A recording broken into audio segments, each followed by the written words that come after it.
Hey there, folks. Michael here with the CCERP podcast.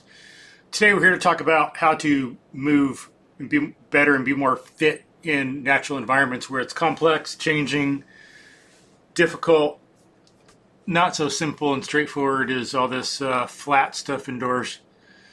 So we're going to be talking to a number of movement experts I know, people who were at a recent event in the beginning of September 2021, a certification event, level 3, top level, for a movement system called MovNat, a system of fitness based on tradition and modern science, the best of both. So, people will be coming in and out. We'll be talking to different people. Now, I forgot to plug in my headphones at the beginning. I didn't know hadn't pushed the plug in all the way. I caught that about, I don't know what it'll be when I tag this little part on, 25 minutes in. So the first 23 and a half minutes or 25 might be ugly, have an echo. If you can't stand it, skip to about 25 when I snap to my mistake and plug my headphones in and the sound quality gets better all of a sudden. Sorry about that. If we had lots of money and NSA technology or something, we could maybe get rid of the echo and it would sound better and all would be good, but ain't gonna happen here. So I hope you enjoy this. A lot of good information, a lot of good discussion. You might like some things, skip here and there. As always, that's what I do in some podcasts sometimes. Skip certain parts, fast forward, listen to this and that, listen to the whole thing sometimes. But a lot of different things in here, so enjoy. Thanks for listening. So, could y'all introduce yourselves? I'm Nate Smith, MovNat Level 3 instructor, and just here to have a good time, y'all. Camper extraordinaire. Camper extraordinaire. I guide hunts. I used to be a chef. I'm a man of many life paths. And what? You got your own podcast too, right? I have my own podcast, the Primal Aspects podcast. Sweet. I'll put a link to it in the show notes. I better start taking notes so I remember all this stuff. Do it. Alphabetical order. R comes next. Rock. Do it. Yes. My name is Rock Hancock. I'm a MovNat Certified Level 2 Trainer and Health Coach with ACE. I am a father of 2 crazy kids whose favorite food right now is toddler oil, so I think I'm doing something right. And over the weekend, I helped consume a 40-pound Filipino roast pig with nice, delicious, crispy skin. So there's that. Delicious. Sounds good. Yeah. That's great. And I'm Scott Southworth, MovNat 2.9 instructor. Yeah. Almost there. Almost there, but I'm not yet. Level 3. Yeah, the standard is the standard. So, out of Houston, Texas. I've got a little private studio called Catalyst. Cool. Been doing that about 10 years. Sweet. I'll put a link to that. And Rock, you're up at MovNat. Yeah, MovNat Madison. Yeah. And new TI member. What? You got it? Yeah, I did. Congrats. Yeah, they introduced me. So that was fun to see. And everyone sent me a DM. He slid right on in there, made me feel special. Yeah. Well, congrats. Thank you. TI, what's TI? Team Team instructor. instructor. Oh. Yeah. Oh, cool. Oh. Sweet. Yeah. Congrats. Thank you. Oh, yeah. That was like recent? Yeah. Recent. Like a week ago. Wow. Yeah.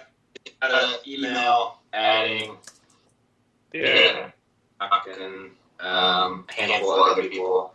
Yeah. So, what's a team instructor? Yeah. Good what Nate and I did for you guys. Yeah. Leading help inserts, leading insert, doing workshops.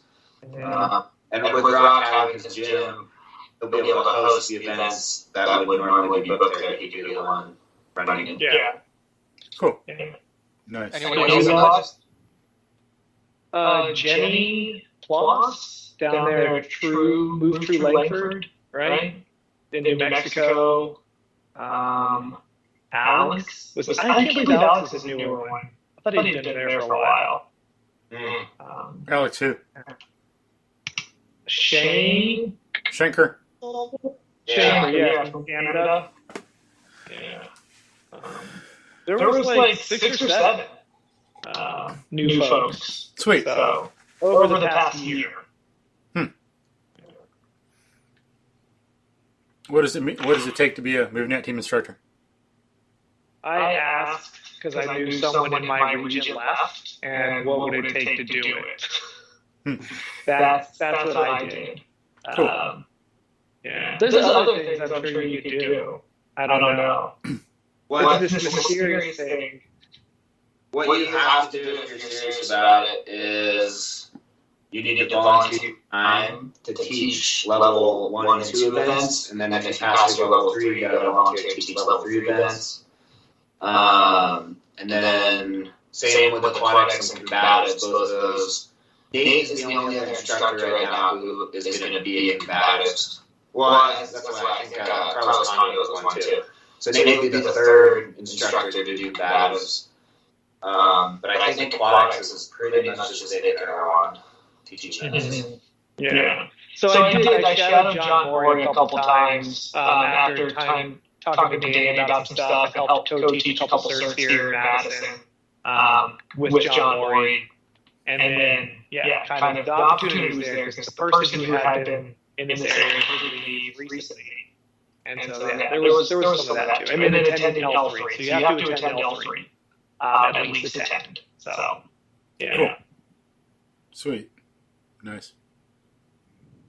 Yeah, I asked like you told me to, Rock. And Danny said, oh, that's cute. That's about it. We'll see what happens. Yeah. Sweet. Yeah. All right, so let's dig in. I've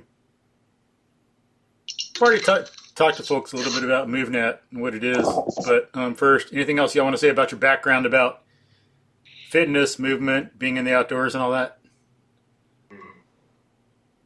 I'm sure it'll come up. Yeah. So what about maybe, talked about MovNat with folks in the past, but how would you all describe it? We always have different things to say. How would you all describe MovNat, the benefit of it?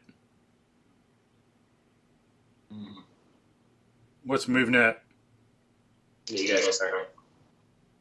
I'll go ahead. So for me, I really started to feel like I thought I understood exercise science when I got a degree. Turns out I was a little wrong. What degree did you get? I have a bachelor's in kinesiology with a concentration in exercise science. Cool. So like ex-phys was cool, biomechanics was cool, but then like in and around like strength and conditioning, levels of like physical education because we're parallel to that program where I went to school. So we touched a little bit of that because we have similar classes. But, it was all very segmented, much like, you go see an orthopedist, you go see a cardiologist. We've tended to do a lot of that. And, functional fitness is, it's supposed to be the end-all, be-all. But again, like, everything just seemed overly complicated. So for me, MovNat, I feel like fits a role in a world that lacks GPP, general physical preparedness. I feel MovNat does a really good job of, instead of segmenting fitness things as a methodology, if you just did MovNat, you would have a higher baseline physical competency. So for me, it's what should PE have been, and how do I re-educate people with natural movement fitness. And to back up a little bit, why is it relevant? When you're moving in the outdoors, it's a more complex environment. A lot of people are indoors, not really prepared for it, or even if they're outdoors some or a lot, it doesn't mean their technique is good or they have the skills and know-how to handle a lot of different situations, like jumping on the ground from 7 feet up, climbing a tree, different things, all kinds of considerations that people would never have thought of that come up that MovNat helps you with. I know I've learned a lot. It's helped me move. I'm around a local creek pretty much every day, out in the woods, on the trails. It's helped me move in those a lot better. Like, I know it's funny, one time after Hurricane Harvey, I was out with someone. We were going along this trail, and there was this fallen tree across the trail, pulled down a bunch of vines. I come up to it, it's just like, flew right through it. He comes up to it, it's like, what do I do? It was so funny. To me, it's like obvious how you go over this tree and back onto the trail, and he's just like stumped. Didn't know what to do. I didn't like explain it to him. But so this stuff helps. Like, we're outdoors, you want to be involved in nature. Good systematic training would help, because this is the kind of thing that MovNat is partly informed by ancient traditions and ancient cultures, like the best of tradition and the best of modern science. So it's based in what things had to do, what people had to do to survive and thrive in the world, really beyond fitness, move through the world really well. So if people want to be outdoors, studying nature, tracking, studying animals, foraging, helping clean up trash, all this other stuff, studying geology, they really need this. Even if someone's outdoors a lot, they're influenced by bad things in the culture, bad ideas about movement, things they didn't learn when they were older that they would have in a primitive culture. So to get back to our roots, really learn the best of what our ancestors did, this stuff would help you get back outdoors. But so that's why we're getting into this on the podcast, among other reasons. But so like Rock says, just because you get a degree doesn't mean you're an expert in how to move well. Like, Nate, does your dog have a degree? No. And I got that up. The reason that we even need MovNat, I believe, is largely because our education system in this country especially is based so much around logic and labeling and creating frameworks for things that MovNat was the perfect thing to come into play and say, like start labeling all these human conditions that you have been in at one point or another in your life, and now all of a sudden you have a name for those conditions. So it's a framework that fits neatly into this logic-driven hardware or software that we've been programmed with. That's why we need it. So it's like a software update that helps to undo all of the programming that we've been put through by same tools that we were programmed with, meaning like logic and labeling and systematizing things. But a big part of MovNat, if I was to describe it to people, is the contextual demand piece. So you guys kind of hit on it a little bit already. Like, contextual demand is an environmental demand and a situational demand create context. Situational demands can only arise through experience. You can set up situations, you can set up everything, but an ampler. Okay. But yeah, so you can set up situations, kind of mock scenarios for things, and you can change your environment. And doing that will help you dictate different human movement patterns. So really exploring context is incredibly valuable, because this is why I appreciate Stefano, who's a MovNat team instructor, because he doesn't just show nature stuff, he shows gym stuff. He's like, look, this is all just the environment.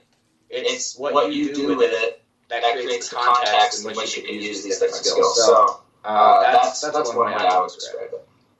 Cool. Mm-hmm. Good. Scott? Yeah.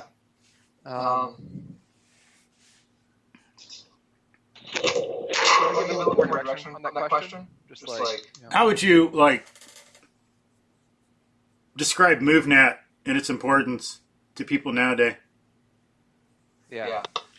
For me, I got my start with movement. I was in gymnastics. I was in combat sports early on, and so most of my fitness foundations are all movement at their core.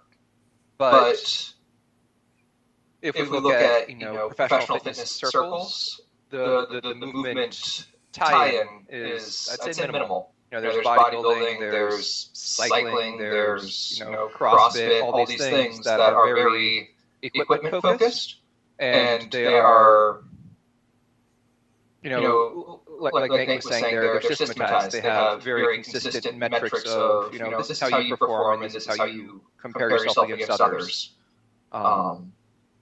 And so I think I just resonate a lot with what Nate was saying, that this kind of this natural tie-in of movement systems into this logic-based approach.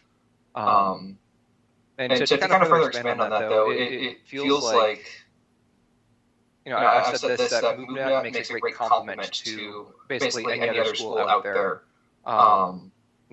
Coming from my professional strength and conditioning background, you can get really good at squats, but if you can't take them and apply them to the new context, the new system that you find yourself in, it's not going to be very useful.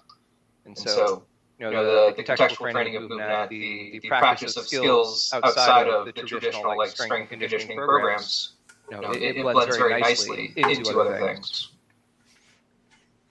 Yeah. A lot of modern stuff is very maybe bodybuilding based, sports based. Unfortunately, in the 60s and 70s, we went in that direction. Sports are good. We should play them. Nothing against them.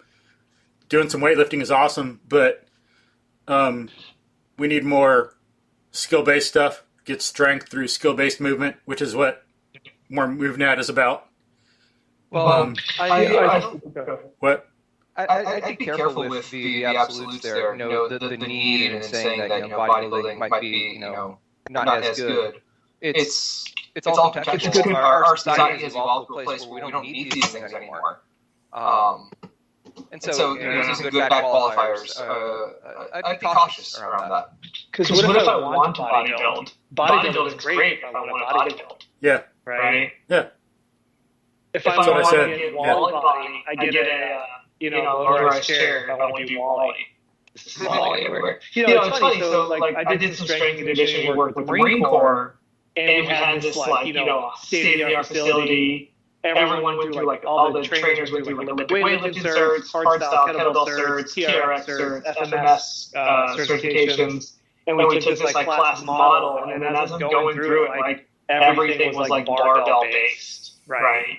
But we never did awkward load carry stuff, right? But one of their fitness tests is buddy carries, ammo can runs, and crawling, right? But we never had people crawl, right? There's a test that's crawling, but we always was we do Spider-Man push-ups was the closest we did, and that was in dynamic warm-up stuff. So we always had this very classic model of strength and conditioning using all the coolest, latest, and greatest functional fitness toys, but we never did any what I would call natural movement. Right? It was dynamic warm-up, barbell prep, kettlebell stuff, which is just really interesting because I think back, I knew what MovNat was at the time. But everyone would have thought I was crazy if I was let's just hold on to our rucksack and crawl on our back for 100 yards. Yeah. Right? But yeah. Yeah, and then fun stuff. Unfortunately, like as Scott says, there's in some respects there's not a so-called a need for some of this, but another way there is, because it's what we need really to be healthy and to tie into our human nature. And that's why a lot of people are dysfunctions nowadays. They get older, they fall, they get hurt, they're in the hospital, all this other stuff. College football players should be able to do a lot more stuff than they can now. Very compromised in a lot of ways in their joints, for example. Well, I think what you're just seeing is the environment is shaping that person's body. Yeah. Bodybuilding can be a good example in some ways because those guys they focus on one aspect of human movement, which is strength. That's, you could say power, muscle mass, like whatever, endurance, but it's strength. That's the one aspect they're focusing on. But they're incredibly good at balancing their strength. They're really good at that. But with that, they're losing flexibility, they're losing agility, they're losing speed, and they're losing coordination because they're not using those skills. I'm in the outdoor industry as well. I work part-time as a ski tech. And so I get to hang out with some really incredible skiers. And when you see them skiing, you're like, you're amazing. You're so good at this thing. But when I did it, I sat in a deep squat trying to eat my lunch, and they're like, what the hell? Do that. Way by my deep squat. And so the idea with Movnat is, like you were saying, Michael, creating longevity in your body because you're moving in many ranges of motion, using strength, flexibility, speed, endurance, like all the different human movement categories. You're using all those things in different positions all the time. Yeah. So that's longevity. That we've all talked about so far. That basic physical competency is allowing you to go ski, to go do bodybuilding, to Olympic lifts, to be a cyclist, whatever it is. It's just having a better baseline, better foundation. Well, and then you can be a really good generalist. The best athletes in the world, the fittest athletes in the world, they're over-specialized. And when you choose to over-specialize, you're going to have compensation issues, right? That's just what happens when you over-specialize. We're seeing girls Jim have Thorpe. resurgence. Yeah, I mean, you grew up in a different era where kids were still doing multi-sports. Other than that, yeah. Right? That's a different thing. Where, we have, kids self-selecting, parents self-selecting, okay, my kid's going to do travel soccer, and then the girl gets an ACL surgery at 13 because she's over-specialized in travel teams since she was 3. Yeah. Right? And that's going to happen. And, something I've tried to have the conversation is health and fitness. It's okay to be fit. If we're talking high-performance fitness, but we have to acknowledge we will sacrifice health to chase that. But if we want to be healthy, like you're getting at, Michael, for the long term, the physical activity requirements are different. And so I think, people want to do something that is fitness-based, that is sacrificing levels of health. That's okay. Right? That's what they're choosing to do so. But if we want people to be healthy, we need to set up those environments to promote health. And then, I totally agree with that. It is okay if they're choosing to do that. The problem is they think they're going to be healthier if they do it. There isn't one telling them or teaching them, hey, there's a trade-off. Do you want to be a world-class, Olympic lifter? Do you want to squat heavier than anyone ever? There's a big freaking trade-off to be able to do that. No, there is. You always hear, they were healthy, they ran marathons. How did they have a heart attack? Hypertrophy. Chronic cardio, right? But that's the conversation I've been having over the past 6 years with people, or trying to have. Hey, health and fitness, they're different. And how you approach them, it needs to be intentional. But not everybody wants to hear that, because who am I? Right? I'm just like a dude. Yeah. I don't have Joe Rogan or whatever. That's been one of my big critiques of, I'll say, CrossFit culture. We'll leave that discussion out of this for now, but just the culture promotes this PR everyday mentality, this competitive internalization of fitness that pushes people to strive to be bigger and better every single day, which isn't, like you say, there's a trade-off when it comes to health and that. And I think that's something cultural as well. I say CrossFit because it's the example that comes to mind, the one I'm most familiar with. But if we look at, say, American, because that's what I can speak to authentically, there's this desire to be the best at everything. Yeah. There's a lot of there's a specific franchise boot camp company in this town, and they predominantly target women through a lot of body shaming and manipulation of emotion, which is good marketing, I guess.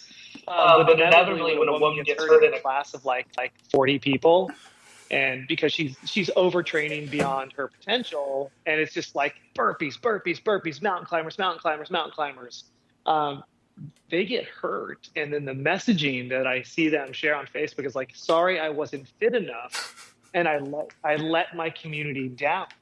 And so these women think they're not allowed to go to these places because they got hurt because someone was asking them to do something beyond their competency. And they, like, no one told them that's not their fault. Like, they just assumed because they couldn't hack it that they don't belong in the industry as a consumer of fitness. And it happens, I see it, like, not so much anymore because COVID has shut down a lot of gyms.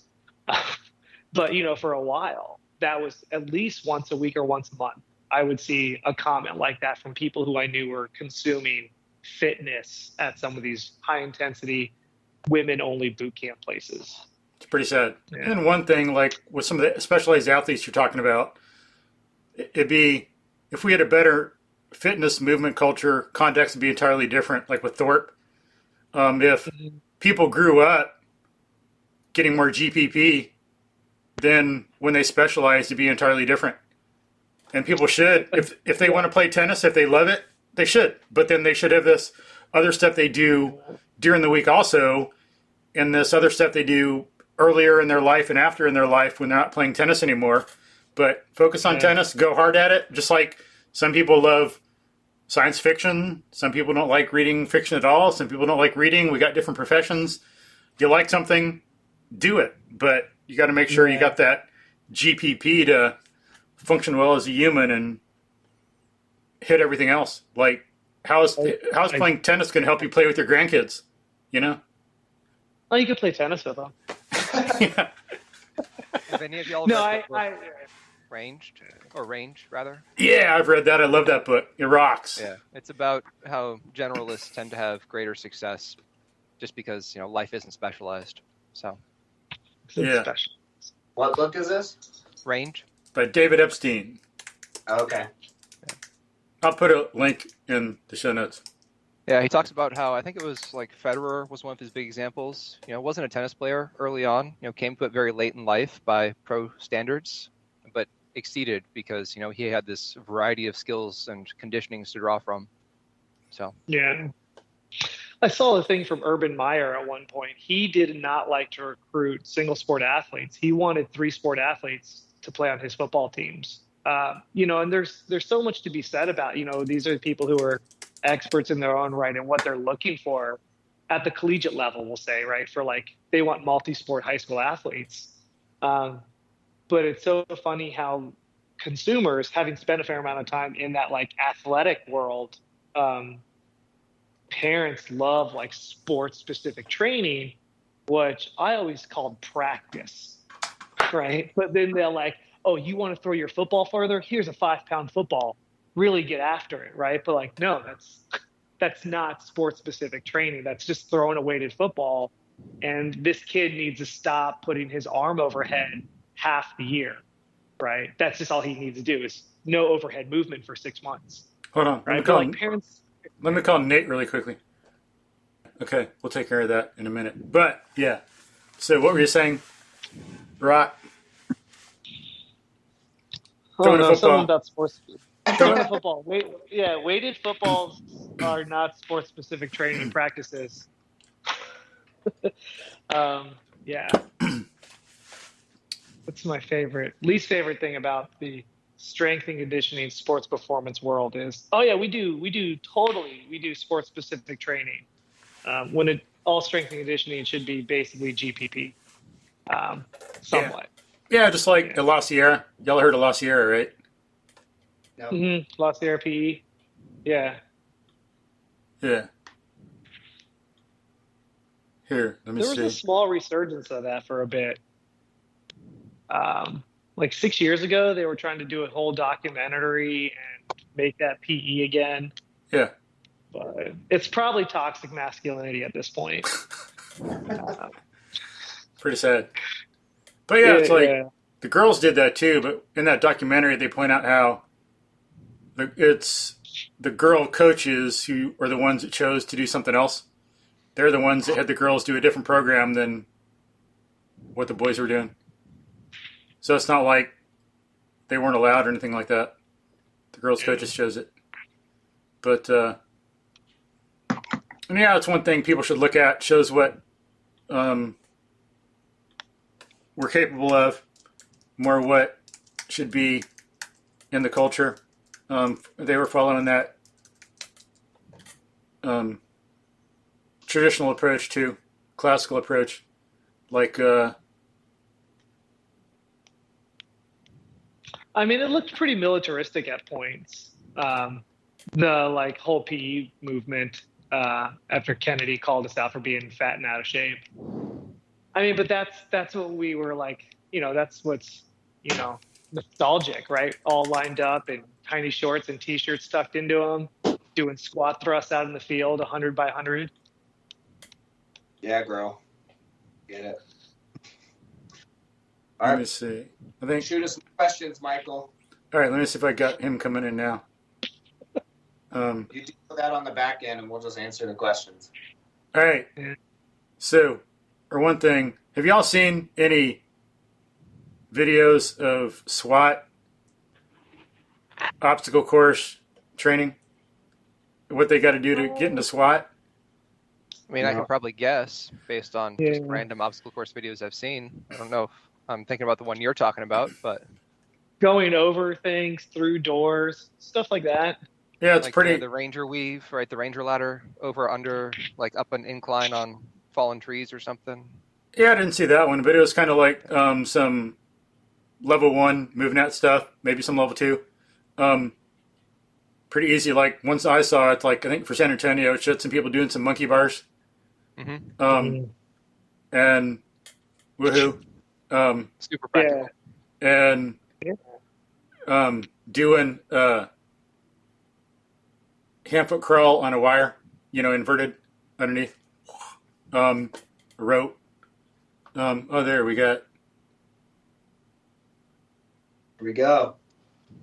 We got Nathan. What's going on? Hey.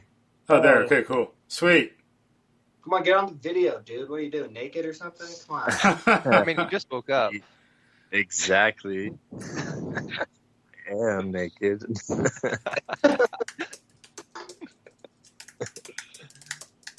I have to go get my headphones if I'm going to hop on video. Hold on.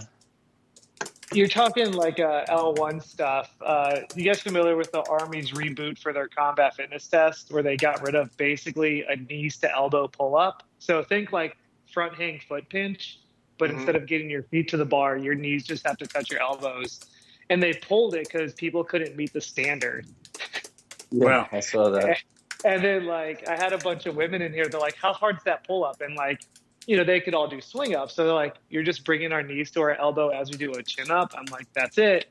And they're like, people in the Army can't do that. I'm like, people in the Army can't do that. They're like, I could be in the Army. I was like, technically you could be in the Army. Right? It's the people who are volunteering can't do that. That's the real issue. Yeah, no, it's a lot of guardsmen and stuff like that. Reservists. Mm-hmm. Well, you see the discrepancy between a SEAL or an SF or a Green Beret, and then like your basic is. Yeah. There's a reason they're the Special Forces. True. Yeah. True. This should still be a basic minimum. They shouldn't lower the bar for fitness, even for the Army. No. Yeah. If anything, they should raise it. Yeah, and then I feel train people to fucking pass it. I feel like they should be invested in that kind of developmental sequence. Like, don't lower the bar, but increase your training programs so that more people pass the bar. Exactly. Yeah, and so when I was at the Marine Corps, it was shortly with training, not as a Marine. I'll always caveat that. They had, women had to go from flexed arm hang to pull-ups, and they were worried about, attrition rates. And they're like, well, let's just create a pull-up standard program so that women know how to train pull-ups. And then they did that, and then it wasn't an issue. They're like, oh, we could train to do pull-ups. And then it resolved itself. Instead of just, we'll get rid of the test because it's not fair. Yeah. That's what some people I've talked to around here. That's what's happened in Houston. Some places, I think some things I read around the country. Some standards being lowered. Sometimes some people, as you know, they can't do something anymore, so the test is taken out of the whole test to get into something. I guess at the root of it, though, the question is, what is it a test for? Like, what is the job of the test? Is it doing its job? So, I don't have enough context or enough like institutional insight to say. Yeah. But some of the stuff they do, given the particular tests they have in the whole overall testing system, a lot more people should pass it. You know, as I say, some of that's just like you can kind of cherry pick your life, and you have your PFT, so your physical fitness test, and your CFT, your combat fitness test. And if you plan it correctly, you can do your PFT and your CFT a week apart, and then be sedentary for like 9 months, and just train for 3 months. It's too bad. Because they get tested. You do one for 6 months and another one in the second 6 months of the year. But if you put them pretty close together, you can knock them both out and then just go be sedentary. Dang. Yeah. All right, Michael, shoot us with some questions. All right.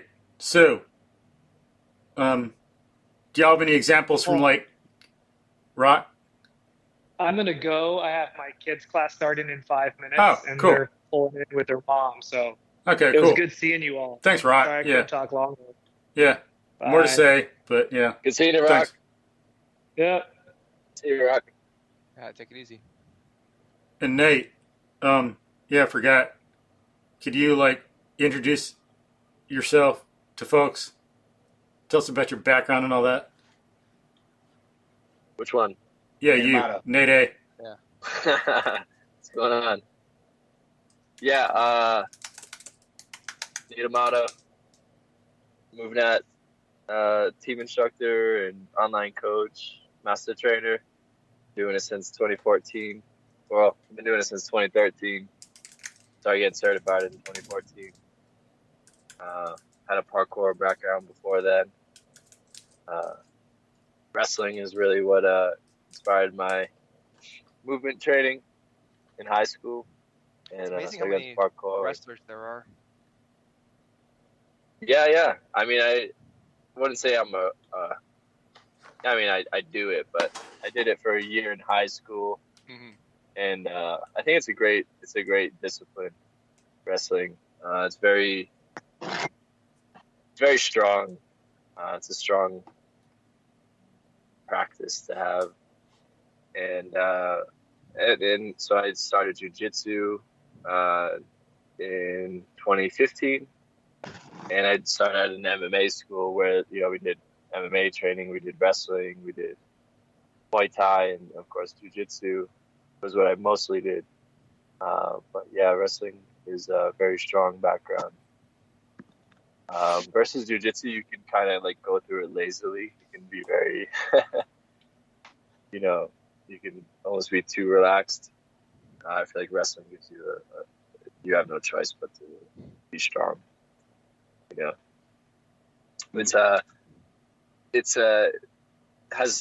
Jiu-jitsu has the same philosophy as MovNat, as in it's all about efficiency, and you can take that to the extreme and not do much at all in jiu-jitsu. I feel like MovNat, you don't really have that problem because of the cross training aspect of it. But yeah, I don't know. That's just my training background. So has MovNat helped you a lot in martial arts? Helps you teach people better? Yeah, for sure. It helped my training because like when I started jiu-jitsu, all the moves were familiar. It's natural movement.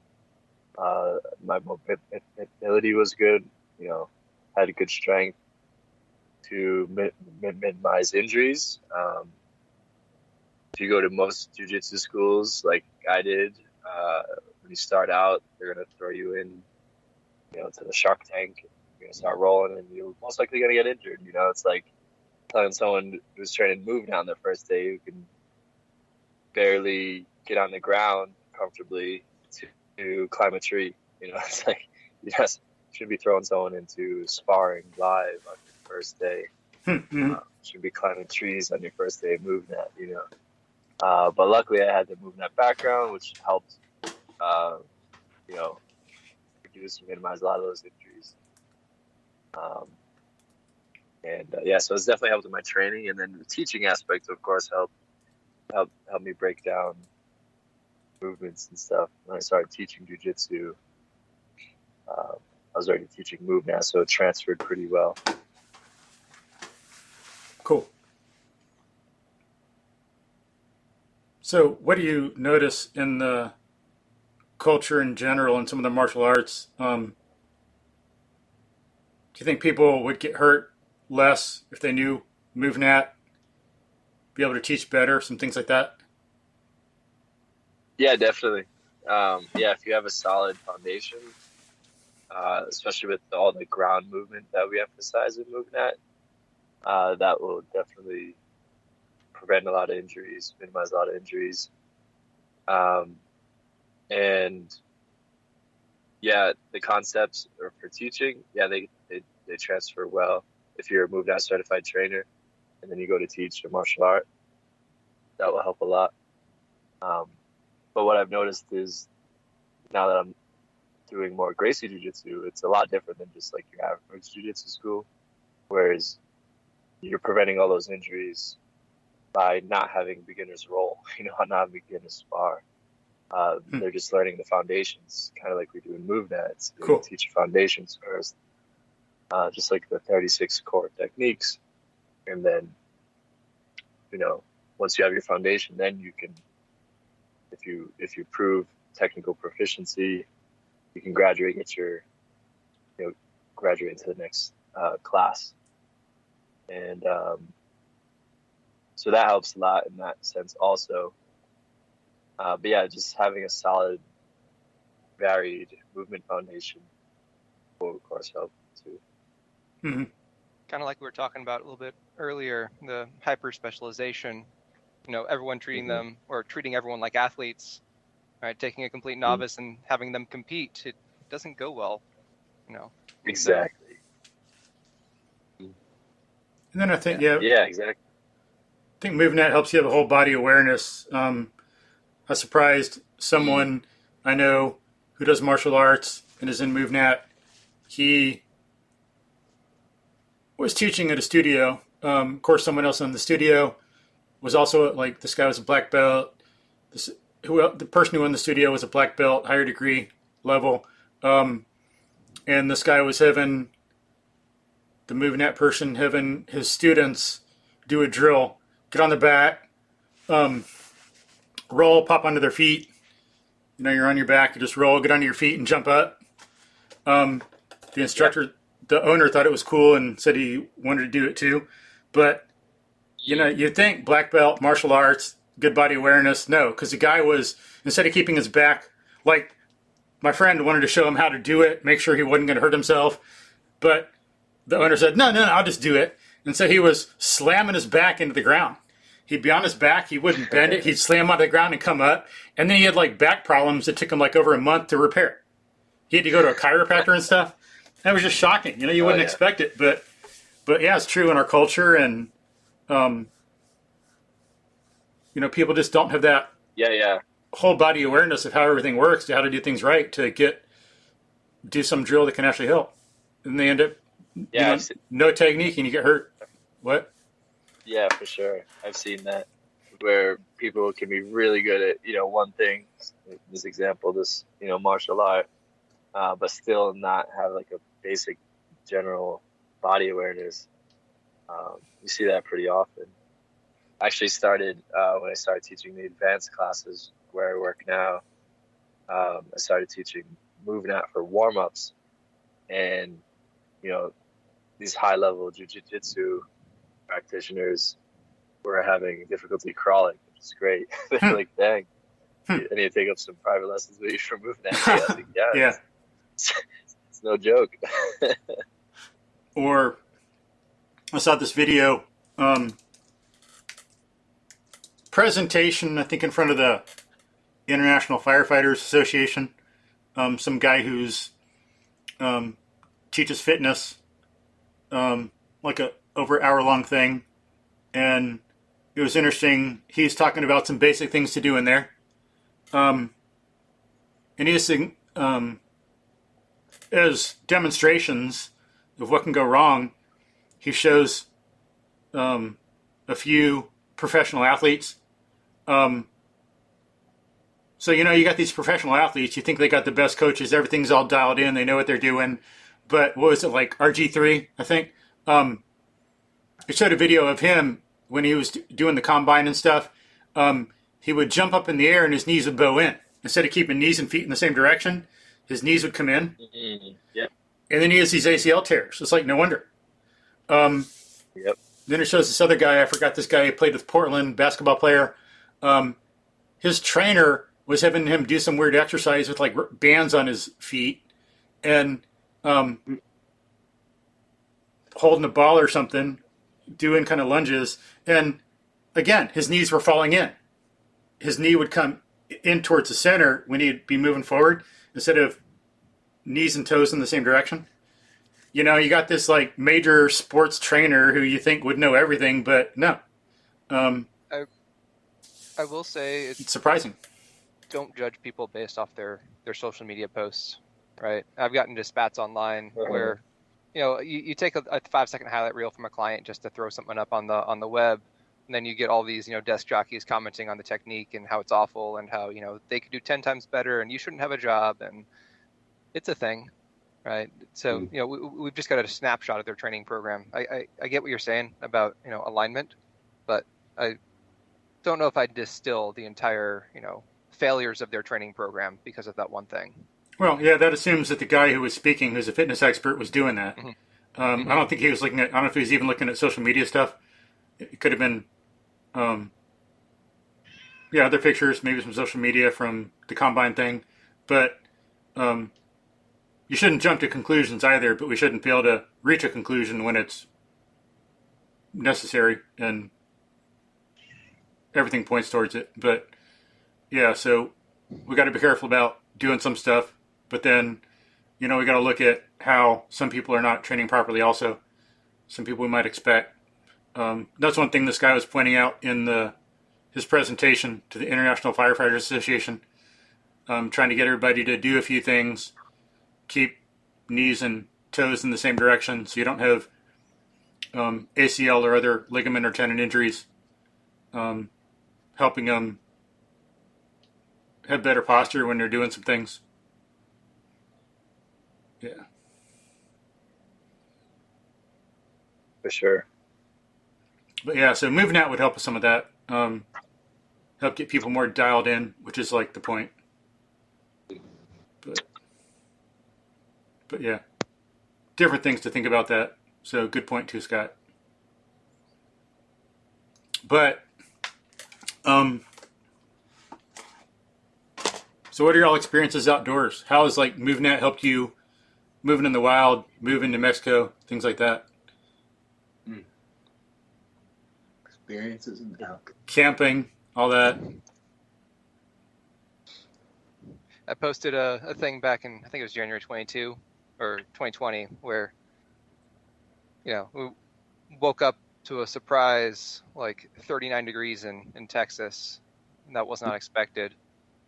So, allowed me to get real close to the fire so I could warm up my hands, in that deep squat position. My fingers didn't get frostbite. Yeah. Nice. More silly than anything else, but Texas does you that. can bet I got that Instagram post. Deep squat by the fire. That's Exactly. a good image. Solid. Yeah, Texas will do that to you. Randomly get a cold drop in the middle of camping, freeze the hell out of you. I don't know. When I'm out in nature, I don't necessarily think about like having to do specific things for my training in MovNat. I'm just going like I'll usually have a point A to point B, or just explore the woods or whatever it is, and I just kind of let the environment tell me what it is I'm going to be doing. Mm-hmm. Whereas I use, either outside at some place or like at my house or whatever, that's where I'll have like a structured program or something. I'm like, this is the thing I need to work on right now, or I want to work on.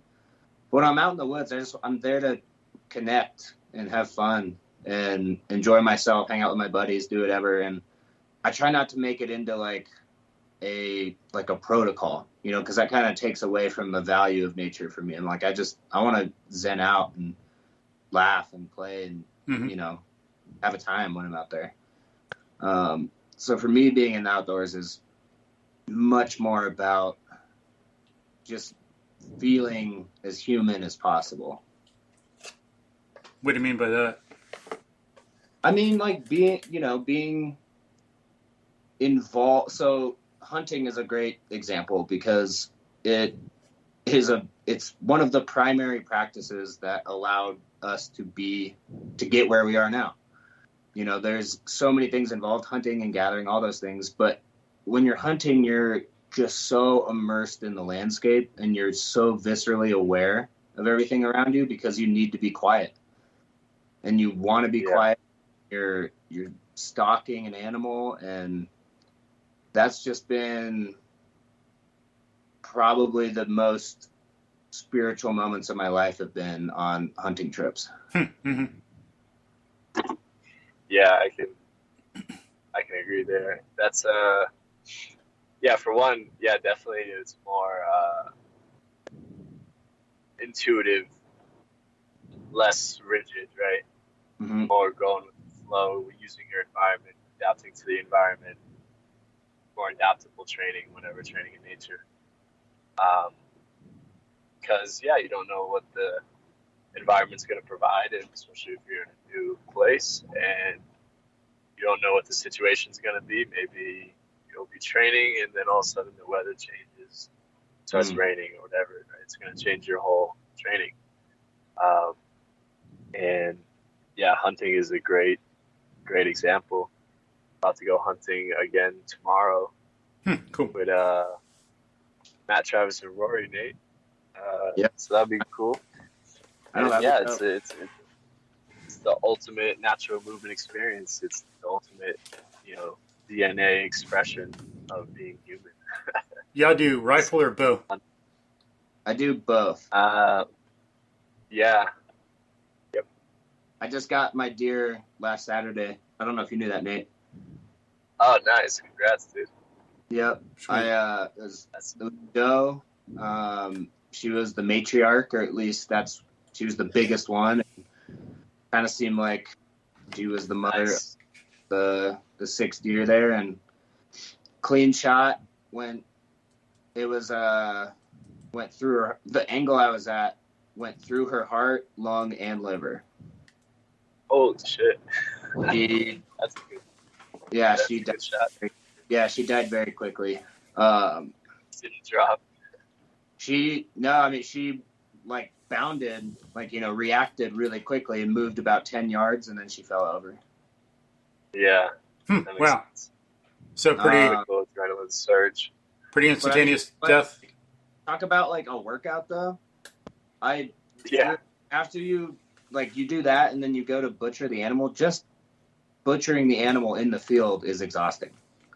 Like that takes a lot of energy. Then you quarter it and then you carry her out, and I saved the hide, so I've got the hide being tanned. I took it to a tanner, but I have that to take with me camping now and use it as a somewhat of like.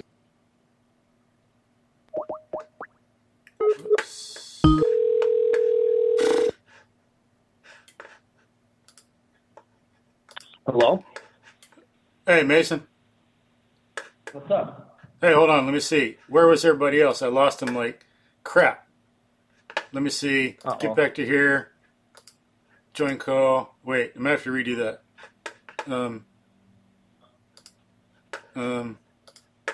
Damn. Resume. Yep. Wait, something that I've Or even incorporated. water. Something that, yeah. Yeah, I was trying to add Mason, and I like got was gone for like 10 seconds or something. Damn. yeah. I mean, this is a story I was gonna share. I still will share on my podcast, but a couple of weeks ago, I was guiding a sacred hunt, and it was our first hunt with a woman. And so it was her and her husband, and I guided. We went out 4 different times, and 3 of the 4 times I took her out. And the last time that all the groups went out Sunday morning, it was overcast in West Texas, cold. Well, cold for Texas, not cold, but and it was, just a little bit crisp in the air. The sun hadn't come up yet, and we're just stalking out there. And then Nate, you brought up intuition, and we're following a path, and I just look to my right, and I see this river, and I'm looking out in the clearing. I'm just staring at the river for a second, and I'm like, something in me is like, just walk that way.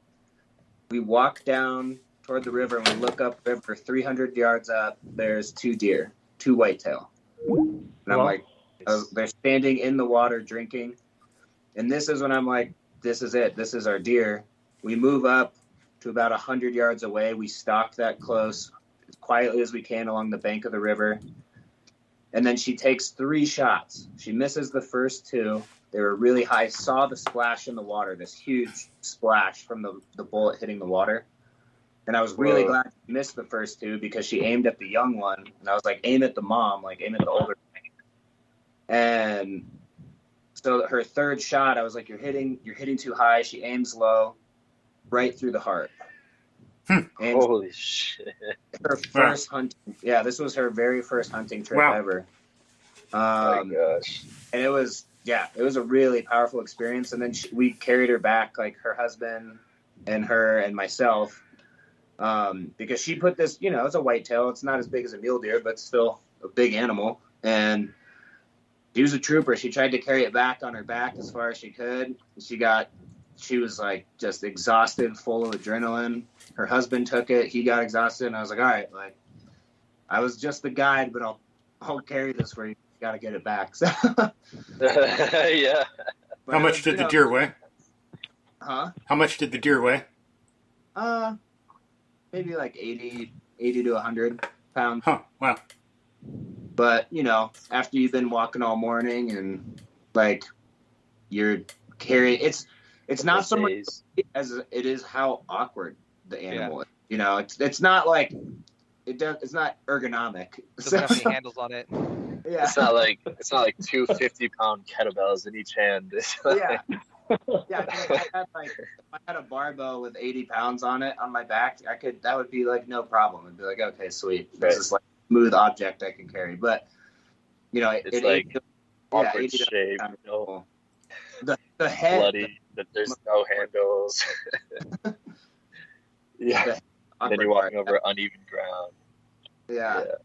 No, that was a special experience. We were on this ranch called 700 Springs Ranch, and it has 700 springs, which is pretty amazing.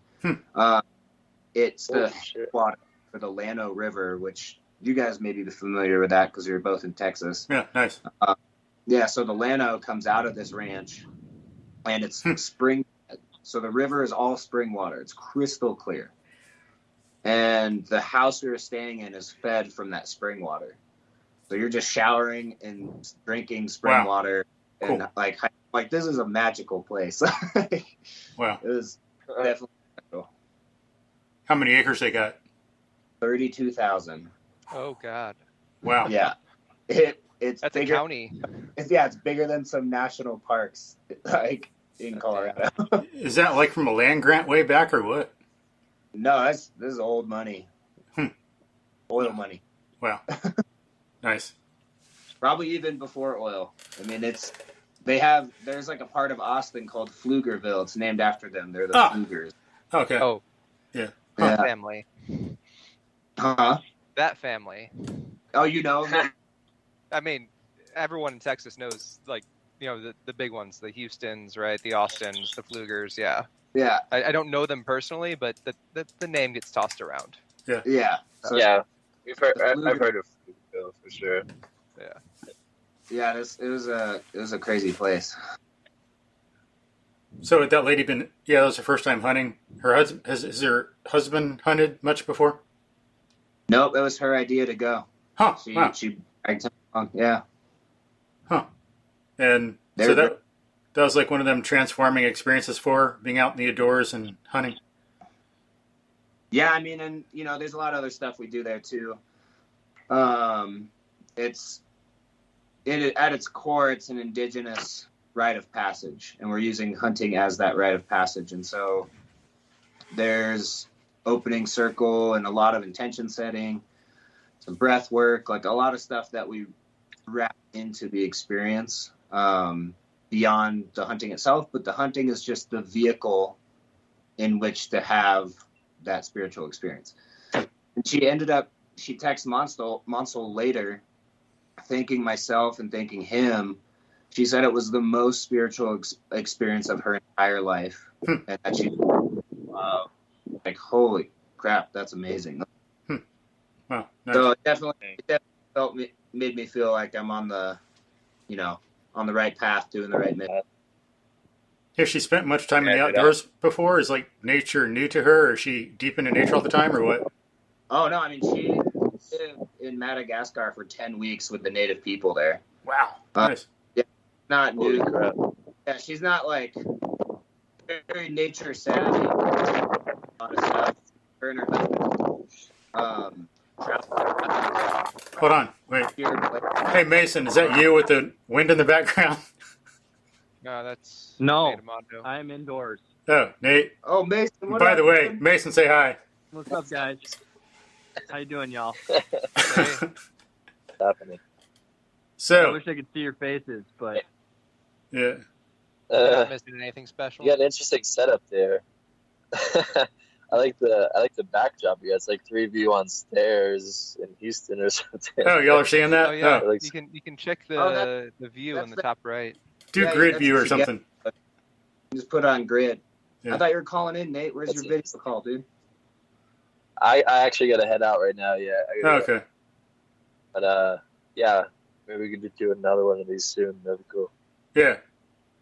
A lot to say. All right, guys. Time. Good talking with you. Thanks, Good to catch Nate. up Thanks a for little dropping bit. in. Take it easy, Nate. Cool. Later, Nate. Yeah. See you guys. See you Sunday. So, Mason, can you say hi and introduce yourself to folks? hi, I'm Mason, and I went through the L3 MovNat certification with these folks, and that's where the bond started. Anything So, else you want me to touch on? yeah, so, and that's a MovNat thing. How long you been doing MovNat? Probably 3 years Cool. dedicated. Yeah. And so folks can know, what do y'all all have to say about the L3 thing? Like, what's this L3 thing Mason's talking about? So folks know out there in listener land. Yeah. So it's the top level certification for MovNat instructors. It's a little retreat out in, past it's been Santa Fe. They're changing it, so it's gonna be somewhere different, but out in the woods. And it's a cool place to get together with just some people who share the same passions. Talk about movement. The people that are showing up kind of know what they're getting in for in terms of like the skills and the techniques. For me, at least, the real benefit was just hanging out with people and talking like this. Yeah. So. What about you, Mason? What do you got to say about the L3 thing? Yeah. It was extremely challenging from a physical standpoint, also a mental standpoint. But I would agree with, was that Scott that was just talking? Yeah.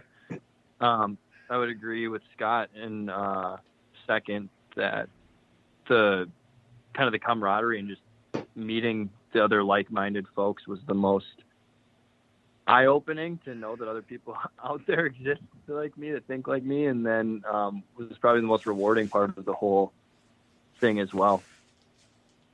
Mm-hmm. Yeah, it was interesting.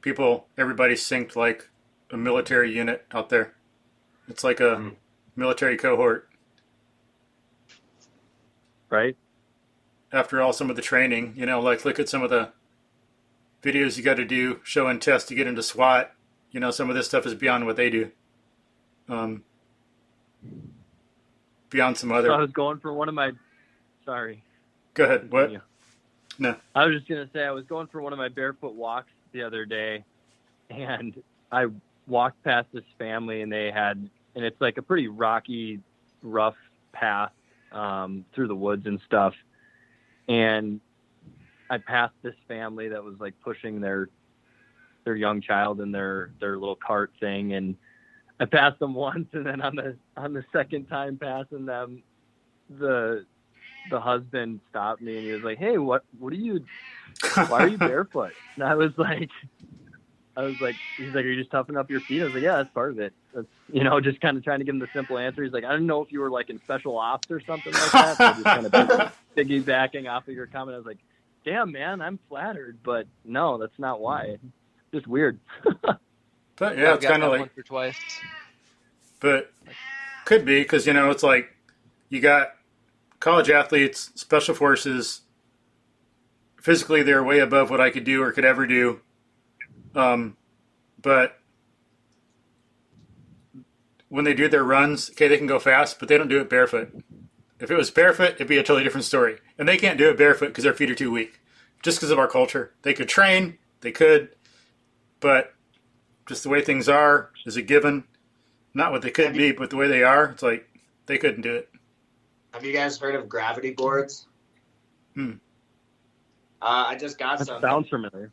Yeah, the company is called Gravity Board, but they're nail boards for your feet. They're like old yogi nail boards, and man, it is a experience. But I just hopped on them. Like when I first got them, I was like, "Oh, sweet!" And I was just standing on them, and it's a sensation of pain for sure, but it wasn't anything worse than the barefoot run. And my fiance got on them. She's like, "This is crazy. Like, why are you even standing on this?" She couldn't stand on it. She's like, "This hurts too much." And I was like, "Well, you gotta start standing on it. Go walk on some rocks." Interesting. Yeah. Right. Yeah. Exactly. Cool. Well, yeah, they're pretty neat. I feel like it's one of those things that you just can't.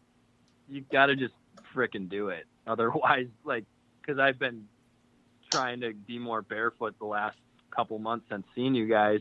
Cool. Because I suffered so poorly on that test, and I'm just like in my mind, I'm like, just gonna get better, or do I just need to accept that this kind of is It'll get better. Gonna be uncomfortable It'll the get rest better. of my life? Yeah. Me personally, I feel like it definitely gets better and it gets easier, but it always kind of sucks a little bit. Yeah. Always that's what I kind of thought. That pain response is always there, but that's, it's no different than your hands. Like, so rock climbing, when I'm climbing hands, it hurts. It's uncomfortable. Like when you're holding on to a very tiny crimp of sharp rock, but yeah. You're able to do it though. There's part of your mind that can just say, "Hey, I'm going to accomplish this task because you've set out to do so." And there is a little bit of a mental game and a little bit of obviously a physical conditioning thing. For sure.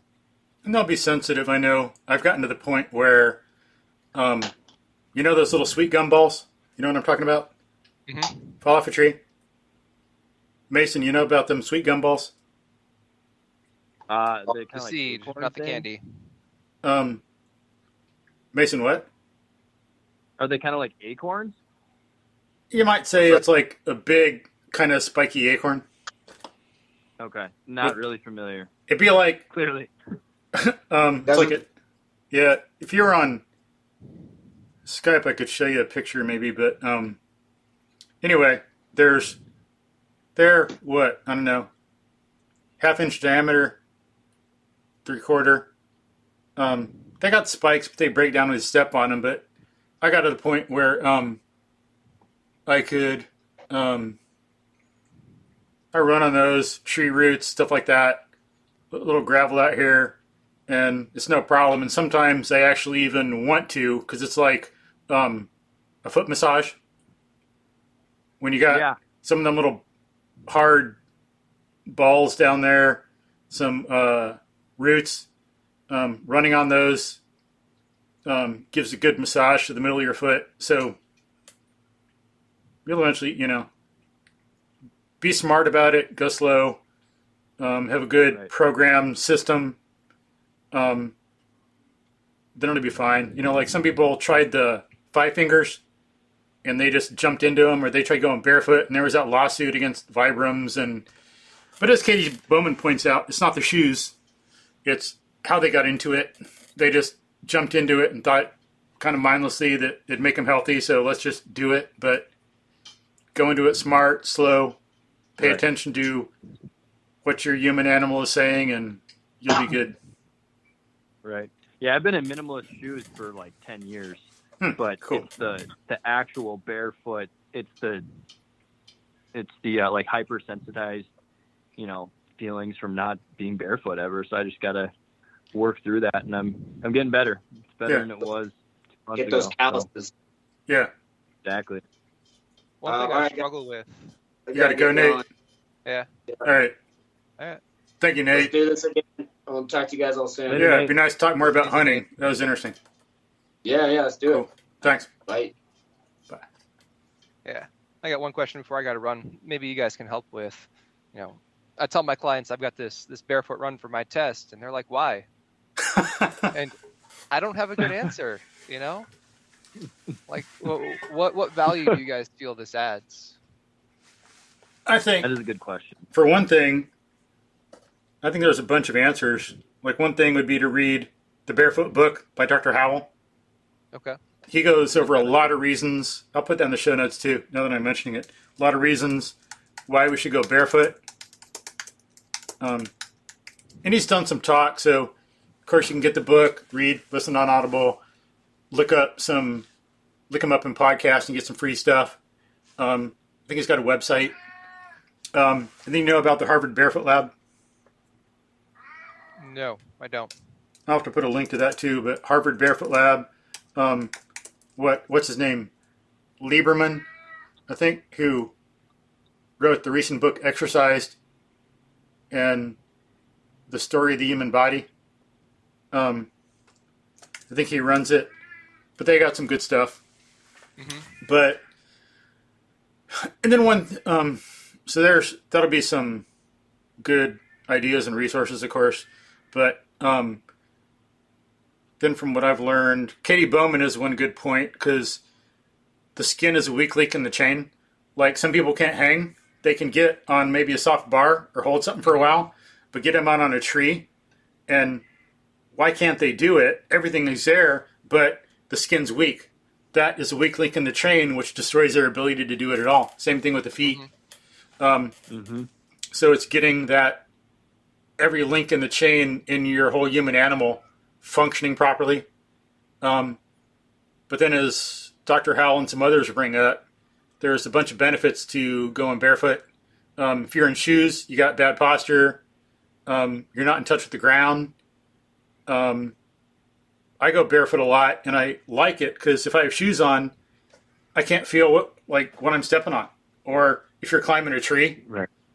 It depends on the shoes. If they're minimalist, it'd be a little different. But still, I like climbing trees barefoot because, as people could remember, some of us, you're climbing shoes when you're young. Climbing trees, not shoes. Hopefully you're not climbing shoes. You're climbing trees when you're young, and you got the trunk and a branch coming out, and you step in between it, and then your foot gets stuck because of the shoe, and you got Oh yeah, I've had that. Yeah, you got to take your foot off, your shoe off or something. But right. So there's another reason. So Scott, are you asking about the benefits of being barefoot in general, or are you saying the idea of barefoot running as a test being kind of obsolete in your perspective? I mean, that's I think a conclusion I've come to personally, but it's somewhere in between those 2 points, I'd say. Like, why would we want to practice running barefoot? I kind of, part of me gets it as a test and part of me doesn't like it as a test. And talking about in the gym, I actively discourage shoes. When we're lifting weights, when we're moving, in controlled environments. I'm a big proponent of barefoot in the gym, but there's this middle ground of, is it just masochism, or is there something like actually really beneficial about developing endurance to this point?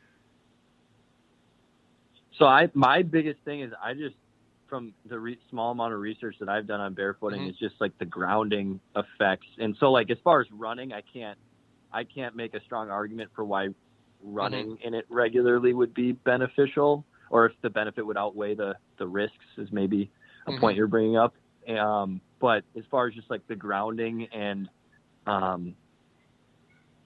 like that type of stuff, I believe in. And so just like having, being out in the grass barefoot and just connecting with the earth, I think that has benefit.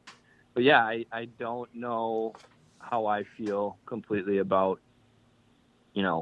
regular like aggressive running in rough terrain barefoot. I don't know how I feel about that. Part of something we talked about, when we're out in New Mexico, was that it has to be actively maintained. You have to build up these calluses, and then you have to keep using them. Otherwise, they'll fade in 6 weeks' time, and you have to start all over again. And so it's also a question of like investment. It takes a lot of practice to maintain. I don't know if the reward is there for me personally, and because it's not there for me personally, I have a hard time making the arguments to my clients, I guess. Yeah, it's interesting. That's fair. I think part of it is perspective. I think there might be coming in, it sounds like, from the context of shoes being a given and the norm. Why would I want to do anything else? This is what we do. This is what everyone does. But for me, it's like, I'm like, well, why the hell would I want to wear shoes? I've been barefoot so long, and I love it. I can go out when, like this morning, I went out, light rain. I didn't go out when it was heavy because we had rain today in Houston, 27th of October, 2021. Storm came through. Weather report was saying heavy, maybe heavy, like high winds, big hail, maybe a tornado. So I wasn't sure about going out, but later on it was still raining, but it was light. And so I was out, did a few miles when it was light rain until nothing. But out along my local creek, I don't know if I would want to do that in shoes. Then they're going to be all muddy and messed up and everything, but I'm out there barefoot, so I don't care. And it feels good. And I can better feel more quickly like what the ground is like. So I can, that's what, we got a bunch of nerves in our feet, put shoes on, and they can't function as they're supposed to. I think the feet have a greater density of nerve endings than most other parts of the body. It's like one of the top few. And they're there for a reason. Just like if we wore hands all the time, hands, jeez. Someone needs coffee or something. If we wore hands all the time, genius. Okay, if we wore gloves all the time on our hands, that wouldn't be good either. Would you really want to hold like a loved one's hand like with gloves? No, thank you, gag. Or like some stuff like that, or pick up a piece of pizza with gloves on, or a hamburger or something, I want like bare hands so I can like lick my fingers when I pick up something and eat it, or you want to like hug someone with your hands or hold their hands. It's like similar with the feet, it's like good to have them. Sometimes you want stuff on. I sure the hell ain't going to go into a public restroom with like barefoot or on a gas station where, people spit and there's gas and oil and all this stuff. I'll wear shoes, but a lot of situations I want to go out barefoot so I can like feel the ground, respond to it more readily, feel all the different textures, have more input to my brain. And so I'm used to it. And so, yeah, like as I say, that's what I like. I'm used to. I prefer it. So my response to them would be, well, why are you wearing shoes? It's like, it's a totally different 180 thing. Yeah, I think there's a ton of benefit to it, but it's like, is it practical for every client that you have to try to pursue this? And then I like understand, Scott, how you'd have a dilemma of being like, well, I don't know, because I'm not doing that. You know what I mean? But Well, as far as like, obviously, I go for it. I think Katie brings up a lot of stuff too, Katie Bowman. So look up what she says about barefoot, because with shoes, I think some of your muscles and bones aren't able to work as well. So sometimes, 100%. yeah. So if you go barefoot, you're going to strengthen your feet, and then when they're in shoes, they're going to function better. Because sometimes you have to, like a police officer, with some of what they got to put up with broken glass. No way in heck would I recommend they go barefoot all the time.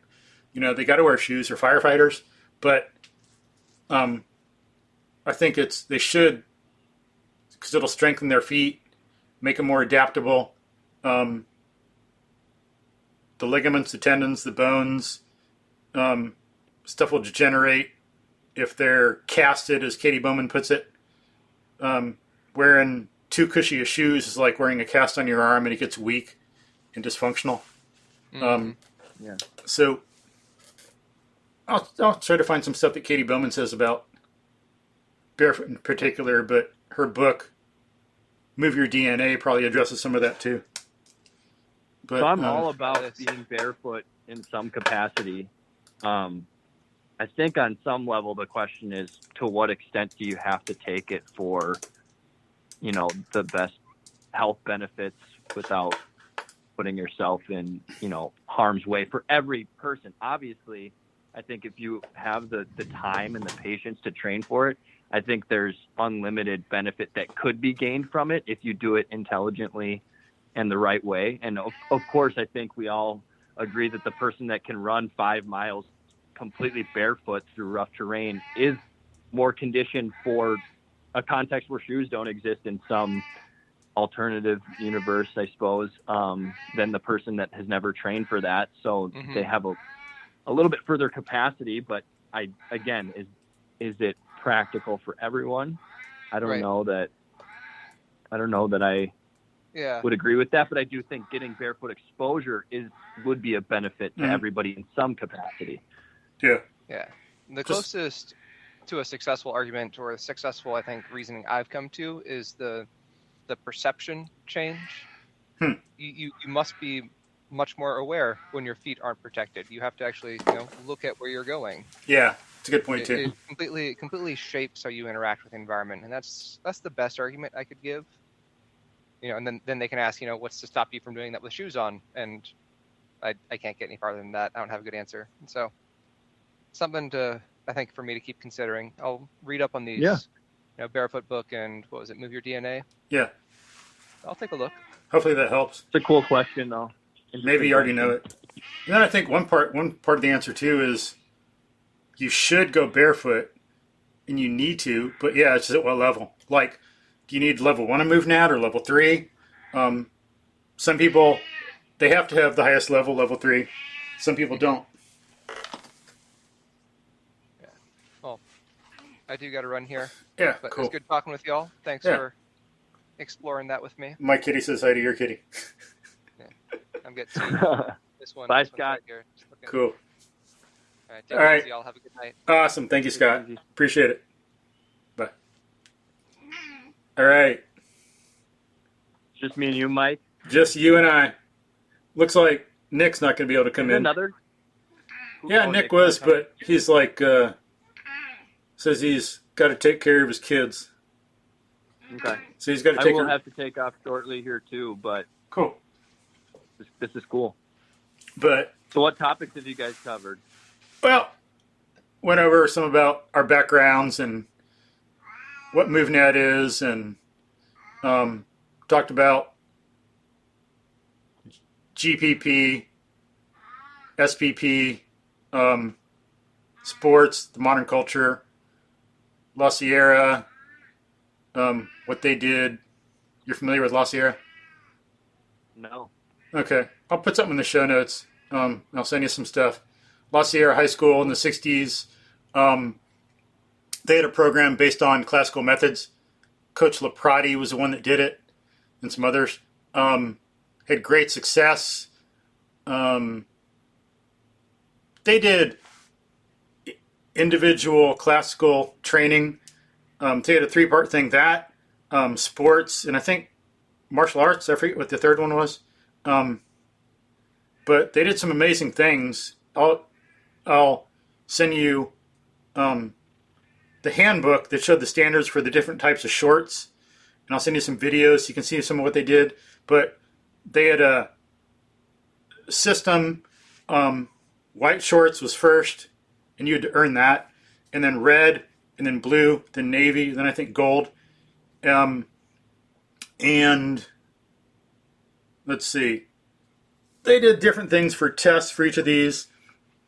30% got blue, but the test would involve push-ups, pull-ups, sit-ups, climbing a pegboard. So you got this big board that's, I don't know, 10, 20 feet high or something, got holes in it, and you got 2 pegs you carry with you, and you got to put them in the holes and climb your way up. Like American Ninja Warrior. Yeah. Then they had like running, when you get to a higher level, some swimming, carrying someone on your back. It's like physical fitness testing. Yeah. And it's like amazing what they did. It's like and then rigorous. The shorts ranked you? Yeah. So even to get out of white, you had to go from white to red, you had to be able to do at least 10 pull-ups. That's pretty impressive. Nowadays, most people would be stuck in white. Like. Yeah, that's what I was going to say. And I think for one level, for gold, I think it was, I don't know how many people got that, but they had to carry someone on their back of their weight for 5 miles without putting them down. No putting them down. No, you could adjust them, though, as long as they were up. Yeah, like, I think. Could you, like, bounce them around or whatever? Yeah, but 5 miles, you know? But still, no, I know. No, I hear you. That's intense. Yeah. I'm questioning if I would be able to do that. Yeah, I don't know if I could get gold, but then... But you're not running, right? It's obviously just a ruck march. Yeah, it's not like... yeah, probably on flat ground, too. Still, that's still nuts. Yeah. Don't get me wrong. I'm just put in perspective what's going on here. That's intense. And at a lower level, maybe to get out of white, maybe you had to do it for 40 yards or something. I forget the thing, but you can look at that. But how far do you think you could carry somebody of your weight today? Good question. Quarter mile, half mile, maybe. Yeah. Yeah, I wouldn't want to venture for saying a mile until I actually did it. I don't know if I could. What do you think? What could you do? Right. I'm thinking. So are you thinking like life or death situation, or are you just thinking like if you're doing a workout, how far would you be willing to go? I thought you meant workout. Okay, so that's more fair. Because I think I could push a couple miles. I would want to hope in a life or death situation. I would want to hope. Yeah. But then in that case, hopefully you could put the person down and rest a little bit. Well, yeah. But I think I got this 250-pound section of telephone pole, and all I can do with that is about 100 yards. I don't know if I could. Enormous. Yeah, I don't know if I. 180. Yeah. Then I got this section I got this. Sorry, what? No, I was just saying that 250 pounds is a lot when you're 180. Especially on a shoulder, not like balanced on your back or something. Right. At least with a human, they're kind of draped all over your. I mean, it is dead weight, but it's at least evenly dispersed to a degree. Yeah. When it's asymmetrical, it's different than when it's symmetrical. The distribution, having to use more one side of the body than being able to use both. Exactly. Then I got a railroad tie. I don't know what it is, like 140. And I've carried it a bit, but usually what I'll do is like 100, 150 steps, stop for a minute, put it on my other shoulder, do it again. But I don't know if I could do like half mile straight without putting it down. But then again, that's on a shoulder. Not, it's that's almost more of a pain factor than a heaviness factor. Yeah, because you got that big piece of wood driving into your shoulder and not this soft, squishy thing on your back. Right, exactly. But So yeah, that's interesting. That's cool. You should send me that stuff because I'm interested to see what some of these folks were able to do. It gives you something to potentially strive for if you feel, Yeah. It's worth the pursuit. Yeah, some of it's interesting. And like to get gold, I think they had to do 50 dips. 50? I wonder if these people are doing half reps. I'd like to see video of these folks. No, this is like, Oh this is legit. This is classical stuff. And what era is this? Like what time frame? In the 60s. Okay. So the program was picked up by over 4,000 high schools in the U.S. JFK got behind it.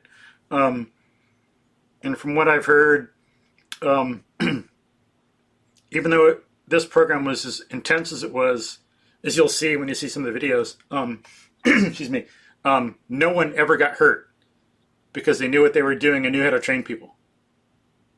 So it was very structured and periodized, and they weren't like pushing people, throwing people into the fire right away. They're like a systemized approach, it sounds like. Technique matters, yeah. Very focused on the skill, the technique, not just like doing whatever. Well, that's huge. Yeah. For any program, I would argue, and including MovNat. It's one thing I like about MovNat, that part of it. Right. But let's see, and they would have to do like handstand push-ups, and even for on a wall with their feet on a wall or freestanding. Someone would hold their feet. Oh, okay. I was going to say. So it's a balance component. Yeah, so it's a little more difficult. Maybe I wonder if it'd be more difficult than a wall, but not as hard as freestanding. But still, yeah, it's probably an in between. It depends on how much help the person's giving you. If they're a really stable force, kind of like some people are like a wall, Even against the wall, like some of them would have to do like I think for blue they had to do at least 20. 20? Yeah. My max ever is 10. Yeah. So well, that's for gold. So what's the highest? No, what's that's the for highest level? I think that's for blue. Like 20 for blue. For like gold, it's like way I'm more. Wearing red. I'm wearing red shorts. Yeah. What kind of shorts are you wearing? Hopefully red. Red or blue. Yeah. But I don't know. With some of the mile times and stuff, I'm not young anymore, so I don't know about some of the mile times and all that. Right. But yeah, I'd be interested to look it over and see. What do you think? Do you think it's more or less practical than MovNat? No, less. Because it's not really about so much of that. No, I was just curious, kind of like where you felt like it fit on the spectrum of like what's important for people. Yeah. So it's more of a classical strength thing. I like it. I recommend it. But yeah, it's not as broad and full as MovNat is with the groundwork, the crawling, catching and throwing, jumping and landing, all this other stuff that people need. Like in some SWAT video I saw when I was talking about earlier, people to get into this, do an obstacle course, they need to get into SWAT. People don't know how to land. He shows these people doing the obstacle course and they're jumping down from something and their landing is pathetic. It's like what I would have done like before moving MovNat. An ACL. What? Yeah, like they just don't know how to land right to absorb the force and bounce off. It's like with it, and I couldn't have either without MovNat. But having learned this stuff, I know the benefits come. Like I was out running one day, had been running for a while. I was kind of tired. Just maybe didn't sleep well that night, I think. But I'm running along, and I'm come across this bridge, and I'm looking off to my left, and the concrete wasn't smooth. There was this, they do it in little segments. You do some concrete, put cement down, you got the little board separating them, and there was this little, like, I don't know, inch or two rise from one section to the next. And I didn't see it. Bam, I hit that with a foot, and I was just down. Oh. But knowing MovNat and being familiar with the ground and doing stuff, I just like, boom, boom, I just bounce right off the ground. Did you roll out of it or did you bounce out of it? I just bounced like a foot hand landing, just like what in parkour they call a slap landing. Oh, okay. Yeah. And like a slap landing, yeah. Yeah, it was so cool. It was like, and having practiced it and being good at it, I had no like burn from the concrete. I didn't slide. Fell and Nice. I knew how, like, because you use the whole body, you crawl, so your shoulders are stronger. You got the fascia being worked. You got that bounce and spring. So I just go down, just bounce right up, and continue it on as if nothing happened. Well, it's kind of like getting back to, like, we wouldn't need to learn MovNat if we just continued to, like, play outside. You know what I mean? It's like we're kind of just deconstructing the modern, world out of our lives a little bit physically, because it's like, okay, a lot of us are in a desk 6+ hours a day. And so we're not getting any stress to our fascia, our ligaments, our tendons, like you mentioned. We're not conditioning our nerve endings, like you said, in our feet, in our hands, and getting these touch receptors and this better proprioception. One thing I did want to mention when Scott was on about the being barefoot, which is huge. You mentioned the nerve endings, and that's very important because for injury prevention. So a lot of times, what your foot feels tells your hip, and all the way up the chain, but your hip, what to do. Huh, interesting. Like, yeah, wow. in that environment. So like if you step on a rock, that signal obviously tells your brain and your hip, this is the movement. This is how you should absorb or how you should react to this object that's underneath us.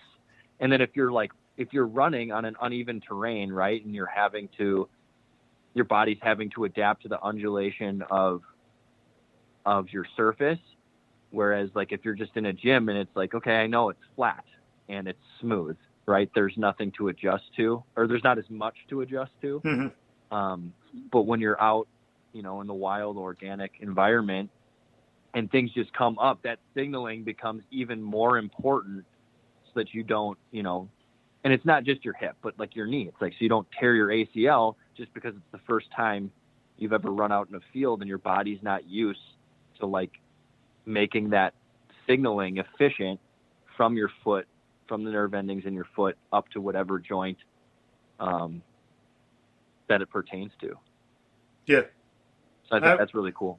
And I have experience with that. I know I've got, in my apartment complex, we've got buildings all around a big, maybe courtyard, bunch of grass, playground, volleyball court, picnic tables, barbecue pits.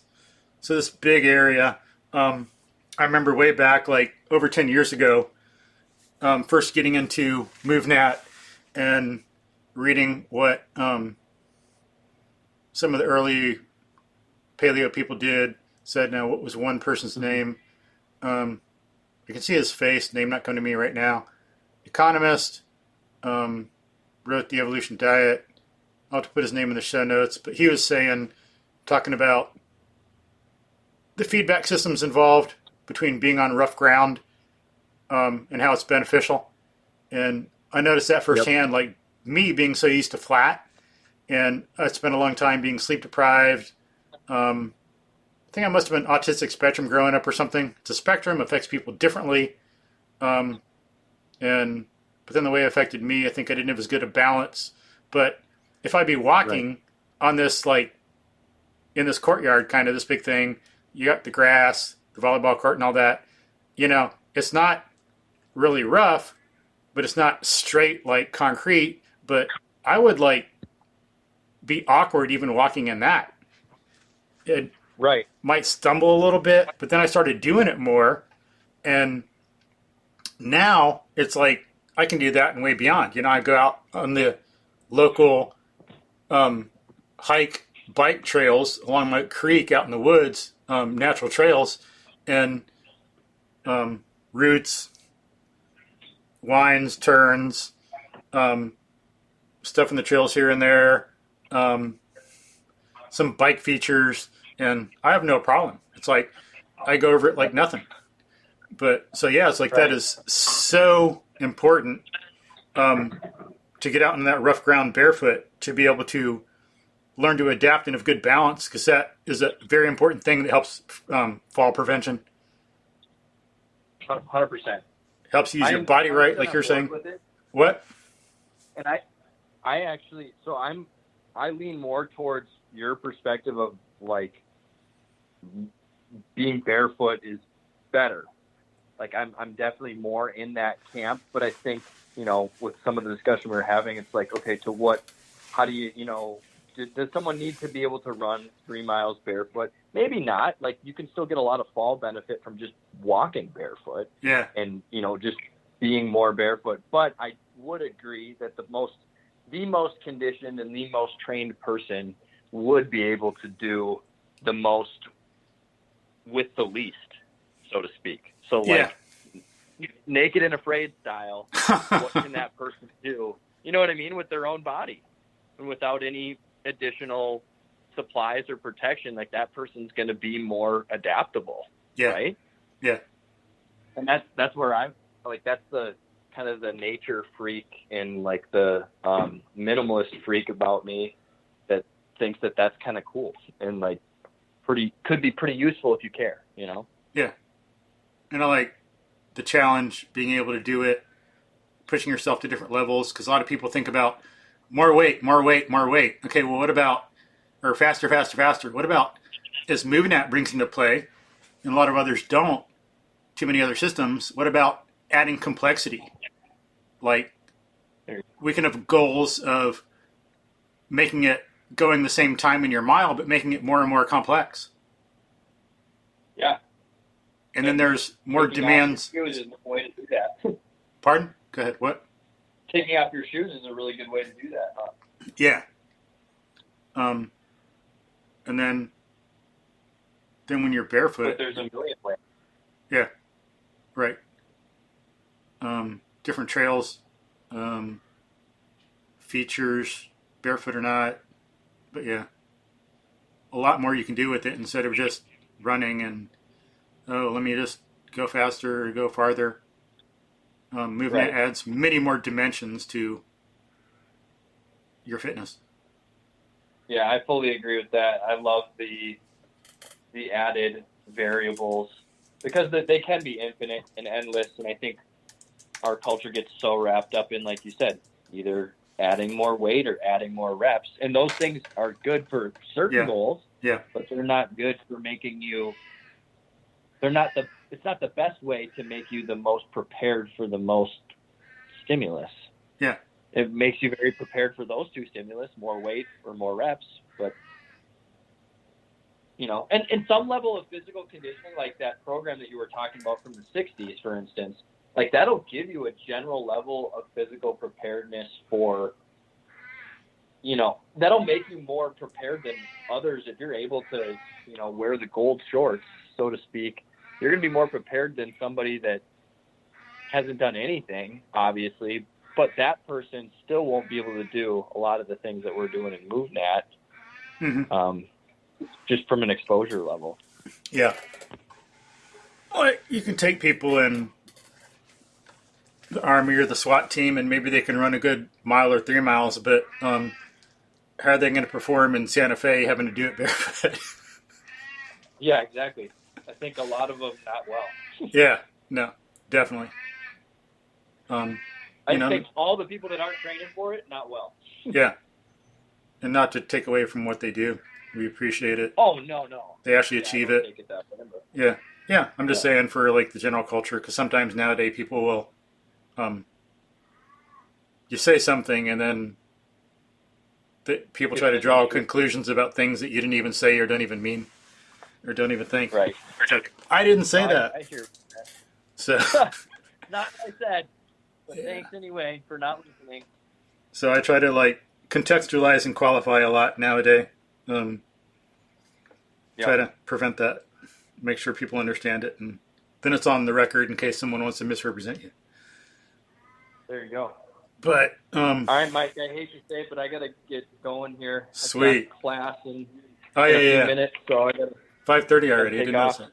Cool. Well, glad you could drop in, and hopefully we can do more with everybody in the future. Yeah, it was awesome. Thanks for inviting me. I appreciate it, Mike. Good to hear from you. And from Awesome. the Likewise. others. Yeah. Awesome. All right. Thanks a lot, Mason. Have a good one. You too. Bye. Bye. All right, folks. Hope you enjoyed that. Nice, long discussion. Well, I guess not too long. Hour 46. Okay. Not like 3 hours or something. But good conversation about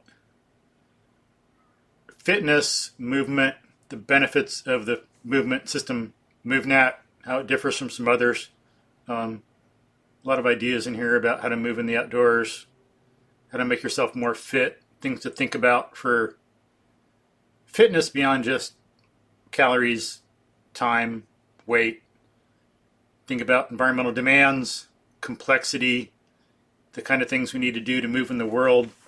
Think about the technique that we need when we're outdoors. Not just getting out there doing stuff. But this will help us make being outdoors safer, help us help ourselves, help other people, help the environment, be, as Tom Brown Jr. says, Tom Brown III, I should say, be a good human animal. So let's just do that. Overall, in every way, including movement, be a good human animal. So thanks. Enjoy the outdoors. See you out there.